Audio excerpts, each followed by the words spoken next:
ఈరోజు దిశ one nation one vision a victory for cooperative federalism.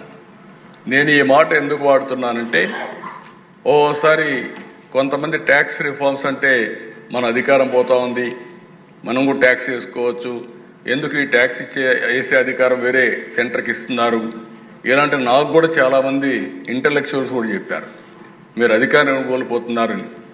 నాకు అధికారం కాదు, శాశ్వతంగా ప్రజలకు అధికారం ఇవ్వాలనేదే నా ధ్యేయం. అందుకే వన్ నేషన్ వన్ విజన్ ముందుకెళ్దామని చెప్పి కూడా నేను తెలియజేస్తున్నా. దీనివల్ల యునానిమస్ గా కన్సెన్సస్ బిల్డప్ చేశారు ఆల్ స్టేట్స్ లో.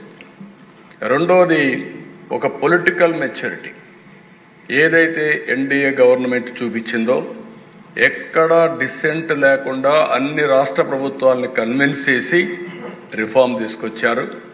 మూడోది, ఈరోజు next generation reforms despite growing global instability, ప్రపంచం అంతా కూడా 3-4% గ్రోత్ ఏంటంటే 7-8 ఈ రిఫార్మ్స్లో నాకు ఒకటే నమ్మకం కూడా ఉంది. ఇంకొంచెం కానీ స్ట్రాంగ్గా మనం పనిచేయగలిగిపోతే ప్రపంచంలోనే డబల్ డిజిట్ గ్రోత్ సాధించే ఏకైక దేశం భారతదేశంగానే ఉంటుంది, దాంట్లో అనుమానం కూడా లేదు. అలాంటి ఒక స్ట్రాంగ్ లీడర్షిప్, స్ట్రాంగ్